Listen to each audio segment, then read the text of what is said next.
Skin Wanderer, my life wanderers, and human beings out there. This is Ella, and welcome to my Skin Wanderer and More channel. And today, we will wander going there and there and there.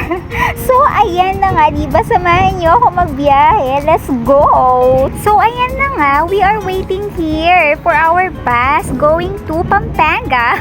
So, ayan na nga, it's almost noon time, diba? Imagine that! But luckily, we're having a shade here. May pa-shade naman. Hindi ba yung mga puno? So, hindi tayo masyadong naiinitan ng bongga. And ayan na nga, ilang oras na nga tayo naghihintay at malapit na nga tayong ugatin at mamunga na din, diba? Kaya ayan, we decided na to go to Olongapo Terminal, diba? Pupunta tayo ng Olongapo Terminal para sumakay ulit ng bus going to Pampanga naman. So, let's go! Gora Bells tayo! Biyahe-biyahe tayo! So, ayan na nga, samahan nyo ko. So, ayan, going to Olongapo na tayo. Ayan, I don't know where are we now, but, ayan, bahala na kayong manghula based sa view natin. Ayan, so, wait a bit.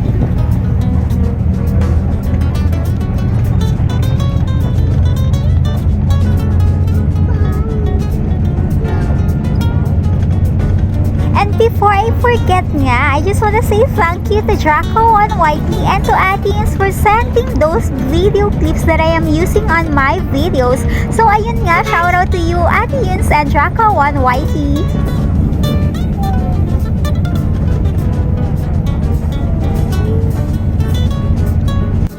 And ayan na nga, we decided nga to check our fast lock, diba? So ayan na nga, kasi fresh na fresh talaga tayo bago tayo umalis ng house. So ayan na nga, diba? After natin mabilan at maghintay for 48 hours. So ayan na nga, diba? So medyo okay pa rin naman yung looks natin. Kaya let's go! And it's already noon time na nga, diba? And it's very, very hot. So, ayan na nga, nakarating na tayo, diba? Sa bus terminal ng Olongapo. And yes, nakasakay na tayo ulit ng bus going to San Fernando, Pampanga na nga, diba? So, ayan na nga, we are very lucky talaga. Kasi yung bus na pwede nating sakyan na diretso na doon sa ating pupuntahan na hindi na tayo kailangan bumaba pa ng ilang sakay pa ulit, diba? Ay kaaalis lang din. Imagine that! So, ayan na nga, diba? At least nakasakay na tayo ng going to San Fernando kahit na kailangan natin mag-stop doon and sumakay ulit ng kung ano pa mang kailangan o pwedeng sakyan para makapunta tayo sa pupuntahan natin. So, ayan na nga, and it's noon time already, and it's very hot. So, ayan na nga, let's go!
ulit tayo sa ating pet lock. Ayan, hindi pa naman tayo ganun ka-guard at resort sa biyahe. So, ayan na nga, let's go!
So we are in Lubao, Pampanga na nga at ramdam na natin yung tagal ng biyahe, you know. So ayan na nga, diba? And we are still looking forward para sa mas maswerte na araw natin, diba? So ayan na nga, so wetatat lang tayo.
So we are in San Fernando, Pampanga na nga. So malapit na tayo sa terminal kung saan tayo kailangan bumaba at sumakay ulit papunta sa ating pupuntahan. So ayan na nga, wetetet!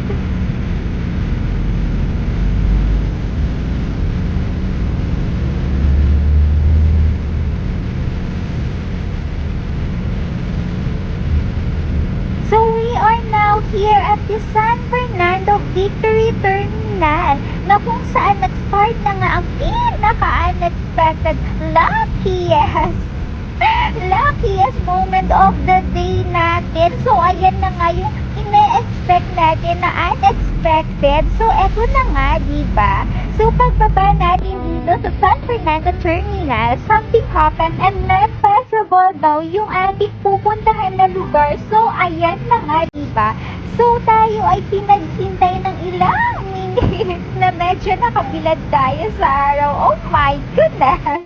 But luckily again and again, tayo ay inassist naman ng isang napakabait na guard na hindi na natin nakuha ang name at hindi na rin tayo nakapag-record ng video dahil tayo ay napakaswerteng nalobat. Pero dahil nasa tulong niya, ayan, tayo ay nakarating naman sa ating pupuntahan and our real luck is we are safe. So, ayun na nga, diba? So, see you on the next wondering. And before I forget, I just wanna say thank you to all of my subscribers and to all of those who haven't subscribed yet. What are you still doing there? Subscribe now. And thanks for watching. Babush, babush, babush, babush.